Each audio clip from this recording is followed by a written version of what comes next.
সুপ্রিয় বন্ধুগণ, আজকে আমরা শিখব টেন্স। তাই আসুন ভিডিওটি প্রথম থেকে শেষ পর্যন্ত দেখি এবং পুরো বিষয়টি বুঝে নেই। হ্যাঁ বন্ধুগণ, ইতিমধ্যে টেন্সের উপর দুটি ক্লাস দেওয়া হয়েছে। প্রথম ক্লাসটি ছিল টেন্স কত প্রকার, কি কিভাবে মনে রাখবেন, সংজ্ঞা, এদের উপর বিস্তারিত আলোচনা করেছিলাম। দ্বিতীয় ক্লাসে আমরা আলোচনা করেছিলাম যে সংক্ষেপে কিভাবে টেন্স রপ্ত করা যায় সমস্ত জীবনের জন্য। দ্বিতীয় ক্লাসে আমরা আলোচনা করেছিলাম। আজকে আমরা তৃতীয় ক্লাসে আলোচনা করব টেন্স সংক্ষেপে, অর্থাৎ সংক্ষেপে ছকের মাধ্যমে, অর্থাৎ এক পৃষ্ঠার মাধ্যমে টেন্সটা কিভাবে বোঝা যায় সেই সকল বিষয়টি। তাই আসুন বন্ধুগণ, ছকের মাধ্যমে আমরা পুরো বিষয়টি দেখি, তাহলে সহজে টেন্স সমস্ত জীবনের জন্য রপ্ত হয়ে যাবে। তবে ইতিমধ্যে দুটি ক্লাস দেওয়া হয়েছে, দুটি ক্লাস যারা দেখেনি তারা অবশ্যই দুটি ক্লাস দেখুন। ইনশাল্লাহ দুটি ক্লাস দেখার পরে এই অংশটি দেখলে আপনি এক পলকে শিখতে পারবেন। হ্যাঁ বন্ধুগণ, আজকের ভিডিওটি খান মেথড এ complete book of written spoken English grammar এই বই থেকে দেওয়া হয়েছে। এই বইটি সম্পূর্ণ বাংলা অর্থ শেখার ভিডিও লেকচার আলোকে তৈরি করেছে। এই বইটির উপর ইতিমধ্যে 450 ভিডিও লেকচার ফেসবুক, ইউটিউবে আপলোড দেওয়া হয়েছে। আমাদের ভিডিওগুলো দেখুন, প্রতিটি ভিডিও আপনাদের কাজে আসবে। এছাড়া যারা ভিডিও লেকচার নিতে চান তারা পেন ড্রাইভের মাধ্যমে নিতে পারেন। তাই কমেন্টস বক্সে কমেন্টস করুন কোন কোন ভিডিও লেকচারগুলো দরকার, সেটা আমরা আপনাদেরকে দেওয়ার চেষ্টা করব। হ্যাঁ বন্ধুগণ, এখন আসুন আমরা সংক্ষেপে ছকের মাধ্যমে টেন্স বোঝার উপায়, অর্থাৎ টেন্সের যাবতীয় যত 12 প্রকার যাবতীয় বিষয়টা এখানে একটা পৃষ্ঠার মাধ্যমে নিয়ে আসা হলো।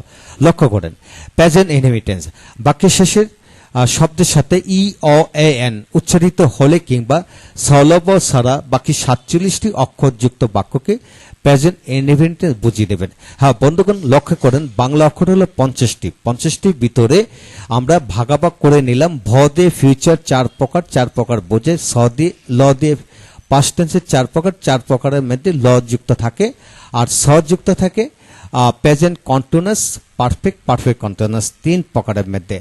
আর এই সলব এই 3টি অক্ষর ব্যতীত আপনাকে যদি 47,000 বাক্য দেওয়া হোক না কেন প্রেজেন্ট ইনডেফিনিট টেন্সে, প্রতিটা বাক্যের ক্ষেত্রে মূল শব্দের সাথে আপনি সলব ছাড়া 47,000 বাক্যের মধ্যে আপনি বাকি 47টি অক্ষর যুক্ত থাকবে।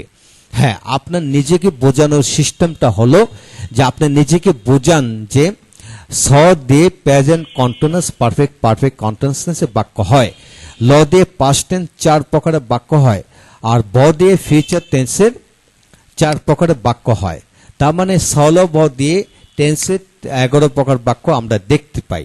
তার মানে হলো এই 11 প্রকার বাক্যের বাইরে 1 প্রকার বাক্য বাকি 47টি অক্ষর দিয়ে গঠিত হয়। যেমন আমি কাজটি করি, তুমি কাজটি করো, সে কাজটি করে, আপনি কাজটি করেন। এইভাবে আমি ইংরেজি পড়ি, তুমি ইংরেজি পড়ো, তারা ইংরেজি পড়ে, আপনি ইংরেজি পড়েন। তো বন্ধুগণ, এইভাবে আপনি নিজে থেকে কমপক্ষে 50 থেকে 100টা বাক্য এইভাবে পড়বেন। আমি কাজটি করি, আমি ইংরেজি আমি কাজটি করি, তুমি কাজটি করো, সে কাজটি করে, আপনি কাজটি করেন। তাহলে আমি ইংরেজি পড়ি, তুমি পড়ো, সে পড়ে, তারা পড়েন। আমি ভাত খাই, তুমি ভাত খাও, সে ভাত খায়, তারা ভাত খায়। তুমি স্কুলে যাও, সে স্কুলে যায়, আমি স্কুলে যাই, তুমি স্কুলে যাও, সে স্কুলে যায়, তারা স্কুলে যায়, বা আপনি স্কুলে যান। তো বন্ধুগণ, এইভাবে আপনি এইভাবে বাক্য বানিয়ে কমপক্ষে 100টা বাক্য দিয়ে যদি এইখানে রেখে প্র্যাকটিস করেন, লিখে প্র্যাকটিস করেন এবং আপনার সন্তানকে প্র্যাকটিস করেন, তাহলে আপনি এই থিওরিটা মেমোরিতে অটোমেটিক্যালি বুঝতে পারবে, বুঝতে পারবে এবং আপনি নিজে থেকে বুঝতে পারবেন। হ্যাঁ বন্ধুগণ, এখন আসুন কন্টিনিউয়াস টেন্স। হ্যাঁ, কন্টিনিউয়াস টেন্স হলো যে আপনাকে যদি হাজার বাক্য দেওয়া হোক না কেন, প্রতিটা বাক্যের শেষে টেসিসেশন যুক্ত থাকবে, তাহলে কন্টিনিউয়াস টেন্স বুঝিয়ে নেবেন। যেমন আমি কাজটি করিতেছি, তুমি কাজটি করিতেছ, সে কাজটি করিতেছে, আপনি কাজটি করিতেছেন বা করতেছেন, এইভাবে বোঝাবে। হ্যাঁ, করতেছেন এইভাবে বোঝাবেন। তারপর আসেন বন্ধুগণ, এখন আসুন পারফেক্ট টেন্স, সেশন যুক্ত হলে প্রেজেন্ট পারফেক্ট টেন্স বুঝে নেবেন। আমরা কাজটি করিয়াছি বা করেছি, তুমি কাজটি করিয়াছো বা করেছো, সে কাজটি করেছে বা করিয়াছে, এইভাবে বুঝবেন। তারপর হলো পারফেক্ট কন্টিনিউয়াস টেন্স, যাবতীয় হতে থেকে, অর্থাৎ বাক্যের মধ্যে যাবতীয় হতে থেকে সেশন যুক্ত থাকলে পারফেক্ট কন্টিনিউয়াস টেন্স বুঝবেন। যেমন আমি কিছুদিন যাবত কাজটি করতেছি, তোমরা কিছুদিন যাবত কাজটি করতেছো, এইভাবে যাবতীয় হতে থেকে থাকলে বুঝে নেবেন। এখন আসেন পাস্ট ইনডেফিনিট টেন্স। এ ছিলাম, ছিলা, ছিল, ছিলেন, অর্থাৎ আমি কাজটি করেছিলাম, তুমি কাজটি করেছিলে, সে কাজটি করেছিল, আপনি কাজটি করেছিলেন। মানে সে পড়েছিল, আপনি পড়েছিলেন, তারা পড়েছিল। এইভাবে আপনি কমপক্ষে 100টা বাক্য বানিয়ে লিখে লিখে পড়বেন, তাহলে এই বিষয়টা বুঝতে পারবেন। তো এখানে বোঝার উপায় হলো যে সকল বাক্যের শেষে শব্দের সাথে ছিল, ছিলা, ছিলাম যুক্ত থাকলে পাস্ট ইনডিফিনিট বুঝিয়ে নেবেন।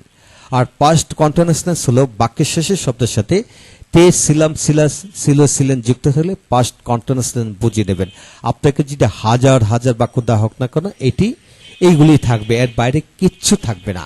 তাই আসুন বাক্যটি, যে আমরা কাজটি করিতেছিলাম, তোমরা কাজটি করিতেছিলে, তারা কাজটি করিতেছিল।